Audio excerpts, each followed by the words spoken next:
పవన్ కళ్యాణ్ గారు ఒక 10 ఎకరాలు శిఖం భూమిని ఆయన అప్పుడు తెలంగాణ వచ్చిందన్నటువంటి దుఃఖంలో ఉన్నాడు పాపం. 2014లో 11 రోజులు అన్నం తినలేదు, బాగా బాధపడుకుంటా ఏడ్చుకుంటా తెలంగాణలో ఒక 10 ఎకరాల శిఖం భూమిని ఆయన కొనుక్కున్నాడు అప్పుడు.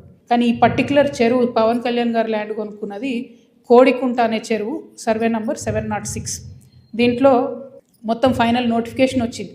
ఏ 10 ఎకరాలు అయితే ఆయన కొనుక్కున్నాడో అది శిఖం భూమి అని ఫైనల్ నోటిఫికేషన్లో ఇరిగేషన్ డిపార్ట్మెంట్ చెప్పి ఉన్నది. పవన్ కళ్యాణ్ గారు నిన్న మాట్లాడుకుంటే ఏమన్నారంటే, నా తప్పు ఉంటే అది శిఖం భూమి అయితే ప్రభుత్వానికి ఇచ్చేస్తాం అన్నారు. అయితే ఈయన రిజిస్ట్రేషన్ చేసుకునేటప్పుడు ఎన్ని తప్పులు దొరికినాయంటే, అందులో ఓన్లీ 3 ఎకరాలే శిఖము, మిగతా 7 ఎకరాలు మాగాని అని రాసింది. కానీ అది తప్పు, ఖచ్చితంగా రికార్డ్స్లో ఉంది. నేను ప్రభుత్వాన్ని డిమాండ్ చేస్తూ ఉన్నాను. ఇరిగేషన్ రికార్డులో 10 ఏకర్స్ శిఖం భూమి అని ఉన్నది. ఆ కాగితాలు మా దగ్గర ఉన్నాయి, కానీ ప్రభుత్వం దగ్గర ఆల్రెడీ డేటా ఉంటుంది కాబట్టి మీరు చర్యలు తీసుకోవాలని డిమాండ్ చేస్తున్నాను. పవన్ కళ్యాణ్ గారు నేను అడిగేది ఏంటంటే, మీరు వాపస్ ఇస్తా అన్నారు కదా, వాపస్ ఇచ్చేసేయండి. మామూలు రైతుల దగ్గర తీసుకున్నప్పుడు కాంపెన్సేషన్ ఎట్లా ఇస్తారో గవర్నమెంట్, మీకు కూడా ఏ టీడీఆరో ఏ పైసలు ఇస్తారు, అర్జెంటుగా వాపస్ ఇచ్చేసేయండి.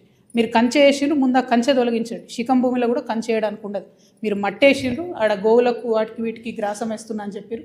మట్టేసిండ్రు, ఆ మట్టి మొత్తం చెరువులే వేసిరు కాబట్టి అది కూడా తొలగించాలి. తక్షణమే మీరు వాపస్ ఇవ్వాలని చెప్పి నేను పవన్ కళ్యాణ్ గారిని డిమాండ్ చేస్తున్నాను. నేను గద్దర్ అన్నకు కారు కొనిచ్చిన అన్నాడు.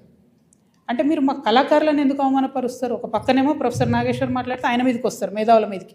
ఇంకో పక్క కళాకారులు. అసలు మీరు కూడా కళాకారుడే కదా, మీరు సినిమా యాక్టరే కదా. మీరు సినిమా యాక్టర్గా మీకు ఎట్లా వస్తుంది జీవనాధారం?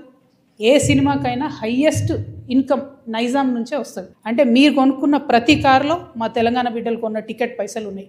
మీరు కొనుక్కున్న ప్రతి భూమిలో మా తెలంగాణ బిడ్డలు కొన్న టికెట్ పైసలు ఉన్నాయి. మీరు మా గద్దరన్నను పట్టుకొని నేను కారు కొనిచ్చినానని ఆయన చనిపోయాడు. మీరు కొనిచ్చిరో కొనియలేదో ఎవరు తెలియదు. కానీ జనరల్గా ఏమంటారంటే, మనం ఒక మంచి పొజిషన్లో ఉన్నప్పుడు కుడి చేత్తోని దానం చేస్తే ఎడమ చేతికి తెలియదు అంటారు. అప్పుడెప్పుడో కారు కొనిచ్చి గప్పాలు కొట్టుకునేది మీరు కొంటే కొన్నారు కావచ్చు, పెద్ద ముచ్చటేముంది. ఆయన ఎన్ని ఫోక్ ట్యూన్స్ దొంగతనాలు చేసి మీరు సినిమా పాటలు పెట్టుకుంటలేరు. ఇచ్చిర్రా ఎప్పుడన్నా రాయల్టీ? మీరు ఫోక్ ఆర్టిస్టులకి ఎప్పుడన్నా ఫోక్ ఆర్టిస్టులను ఆదుకున్నారా?